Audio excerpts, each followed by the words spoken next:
Hi guys, it's me Filmishik social media. അപ്പോൾ Marco പടം കണ്ടിട്ട് ഇതാ ഇപ്പോൾ വന്നിട്ടേ ഉള്ളൂ. അപ്പോൾ പടം എങ്ങനെയുണ്ടെന്ന് ചോദിച്ചിട്ടുണ്ടെങ്കിൽ എനിക്കിഷ്ടപ്പെട്ടു. കാരണം ഇവർ എന്താ പറഞ്ഞത്, മലയാളത്തിലെ വൺ ഓഫ് ദി എന്നല്ല, മലയാളത്തിലെ ഏറ്റവും ബ്രൂട്ടലായിട്ടുള്ളൊരു പടം, ഏറ്റവും വലിയ വയലൻറ്റ് മൂവി, അത് കറക്റ്റാണ് ഈ പടത്തിന്.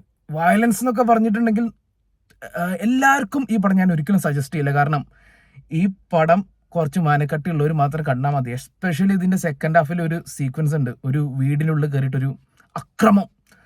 ആ അക്രമം കണ്ടിരിക്കാൻ കുറച്ച് പാടാണ്. എന്താ പറയുക, ചെറിയ പിള്ളേരൊക്കെ ഇട്ട് അങ്ങ് ആക്രമിക്കുകയാണ്. അതൊക്കെ കണ്ടിരിക്കാൻ മനക്കട്ടിയുള്ളവർ മാത്രം ഈ പടം കണ്ടാൽ മതി. അല്ലെങ്കിൽ അങ്ങോട്ട് പോരുത്, നിങ്ങൾക്ക് ഭയങ്കരമായിട്ട് ഹെർട്ടാവും. അങ്ങനത്തെ അത്രയും വയലൻ്റ് ആയിട്ടുള്ളൊരു പടം. സോ പടത്തിലേക്ക് വന്നിട്ടുണ്ടെങ്കിൽ ഈ പടത്തിൻ്റെ ഫസ്റ്റ് ഹാഫ് എനിക്ക് ഇഷ്ടപ്പെട്ടില്ല എന്ന് പറഞ്ഞിട്ടുണ്ടെങ്കിൽ അതിൽ ചില ഒന്ന് രണ്ട് സീക്വൻസ് ഒക്കെ ഇഷ്ടമായി. ഒരു റിങ്ങിൻ്റെ ഉള്ളിൽ നിന്ന് ഉണ്ണിമുകുന്ദൻ്റെ ഒരു ഫൈറ്റ് ഉണ്ട്, അത് ഇഷ്ടമായി. പിന്നെ ജഗദീഷിൻ്റെ കുറേ കാര്യങ്ങളൊക്കെ ഇഷ്ടമായി. ആൻഡ് ഒരുപാട് പാസം എന്ന് പറഞ്ഞിട്ടുണ്ടെങ്കിൽ തമിഴ്നാട്ടിലൊക്കെ തങ്കച്ചി പാസ്സാണെങ്കിൽ ഇവിടെ തങ്കച്ചൻ പാസം അങ്ങനെ പറയാം. അനിയന്മാർക്ക് വേണ്ടിയിട്ടുള്ളൊരു പാസം ഒക്കെയാണ് ഇതിൽ കാണിക്കുന്നത്. അത് ഭയങ്കര ഒരുപാട് നേരവും ഭയങ്കര ലാഗിങ്ങുമായിട്ട് തോന്നി. അതുകൊണ്ട് എനിക്ക് ഫസ്റ്റ് ഹാഫ് അത്ര അങ്ങോട്ട് പിടിച്ചില്ല. പിന്നെ ഉണ്ണിമുകുന്ദൻ്റെ കാര്യം പറയാന്നുണ്ടെങ്കിൽ ഉണ്ണിമുകുന്ദൻ അന്യായ സ്ക്രീൻ പ്രസൻസ് ആൻഡ് ലുക്കാണ്. ബട്ട് ഡയലോഗ് ഡെലിവറി ഒക്കെ ശോകമായിട്ടാണ് എനിക്ക് ഫസ്റ്റ് ഹാഫിൽ അനുഭവപ്പെട്ടത് കേട്ടോ. ഫസ്റ്റ് ഹാഫിൽ മാത്രം വെറുതെ സിഗരറ്റ് വലിച്ചിട്ട് അങ്ങോട്ട് എടുക്കുന്നു ഇങ്ങോട്ട് എടുക്കുന്നു, ഒരു ഇൻവെസ്റ്റിഗേഷനാണ്.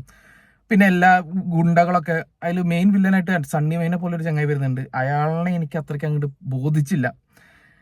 മൊത്തത്തിലൊരു അസുരവിത്ത് മൂടാണ് എനിക്ക് കിട്ടിയത്. ഇന്റർവെല്ലിൽ ഈ പടത്തിലൊരു പഞ്ച് സാധനം വരുന്നുണ്ട്.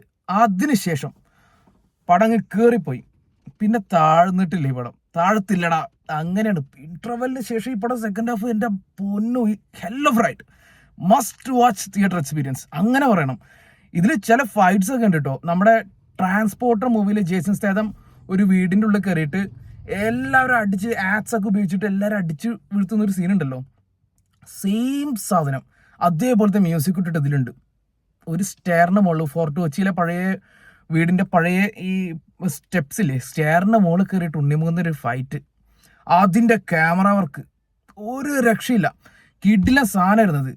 പിന്നെ അതിൻ്റെ ഒപ്പം വന്നിരിക്കുന്ന ബി ജി എം എന്ന് വെച്ചാൽ രവി ബസൂർ അടിപൊളി പരിപാടിയാണ് പണിയിക്കുന്നത്. ലാസ്റ്റൊക്കെ ഒരു സോങ് ഒക്കെ ഉണ്ട്, അതൊക്കെ അടിപൊളിയായിട്ട് ചെയ്തിട്ടുണ്ട്.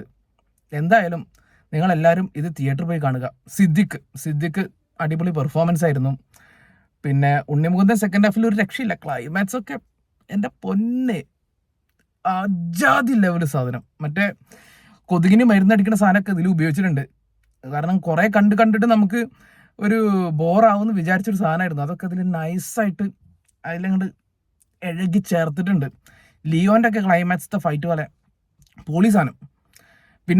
പിന്നെയും പറയുന്നു, ഒരുപാട് ബ്രൂട്ടലായിട്ടുള്ള സംഭവങ്ങളൊക്കെ കണ്ടിരിക്കാൻ പറ്റാത്ത ആൾക്കാരാണെങ്കിൽ സ്റ്റേ അവേ ഫ്രം തിയേറ്റർ. പിള്ളേരൊന്നും കാണിക്കണ്ട, പിള്ളേരൊന്നും കാണരുത് ഈ പടം. അത് 18+ ആണ്, A ആണ്.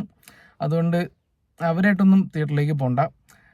ഫസ്റ്റ് ഹാഫും എനിക്ക് കുറച്ച് ഒരു പ്രശ്നം തോന്നിയെങ്കിലും സെക്കൻഡ് ഹാഫ് അതൊക്കെ തീർത്ത് ഫുള്ളി സാറ്റിസ്ഫൈഡ് അല്ല. ഇതിൻ്റെ ക്ലൈമാക്സിൽ ഇതിലത്തെ വില്ലന്മാരെ കൊന്നതിൽ ഞാൻ ഒരിക്കലും സാറ്റിസ്ഫൈഡ് അല്ല. അവന്മാരെങ്ങനെയൊന്നും കൊന്നാൽ പോരാ, കള്ളപ്പന്നികളൊക്കെ അരച്ച് കൂട്ടി അങ്ങനെ കുറച്ചും കൂടി ബ്രൂട്ടലായിട്ട് കൊല്ലണമായിരുന്നു എനിക്ക് തോന്നി. അമ്മാതിരി പരിപാടി, അമ്മാതിരി അക്രമമാണ് അവർ മാർക്കോനോട് ചെയ്തത്, നമ്മുടെ മാർക്കോനോട്. അതുകൊണ്ട് അതിലൊരു ചെറിയ ഡിസാറ്റിസ്ഫാക്ഷൻ ഉണ്ട്. Anyway, it's A good movie. തിയേറ്ററിൽ നിന്ന് കാണേണ്ട പടമാണ്, മസ്റ്റ് വാച്ച്. എല്ലാവരും പോയി കാണണം. എല്ലാവരും കാണണ്ട, കുറച്ച് മനക്കട്ടിയുള്ളവർ കണ്ടാൽ മതി. ഫസ്റ്റ് ഹാഫിലെ കുറച്ച് ക്രിഞ്ചസും കുറച്ച് ലാഗിനെസ്സും ഒക്കെ ഒന്ന് ക്ഷമിച്ചുകൂടി. സെക്കൻഡ് ഹാഫ് ഒരു അടിപൊളിയാക്കിയിട്ടുണ്ട്. പിന്നെ ആ ലാഗൊക്കെ ഈ പടത്തിന് ആവശ്യമാണ്. കാരണം ഇങ്ങനെ ബിൽഡ് ചെയ്ത് വരികയാണ് ഒരു ഇൻവെസ്റ്റിഗേഷൻ കൈൻഡ് ഓഫ്. ഇതിൽ why he's doing that, Marco എന്തിനത് ചെയ്യുന്നു, അതിനൊരു റീസൺ വേണമല്ലോ. അതിങ്ങനെ ബിൽഡ് ചെയ്ത് വരാനുള്ളൊരു സമയമാണത്. പക്ഷെ അത് കുറച്ച് കൂടി പോയോ എന്നൊരു സംശയം. അത് മാത്രമേ ഒരു നെഗറ്റീവായിട്ട് തോന്നിയിട്ടുള്ളൂ. പിന്നെ അതിൻ്റെ കളർ ടോൺ എനിക്ക് അത്രയ്ക്കും അങ്ങോട്ട് ദഹിച്ചില്ല.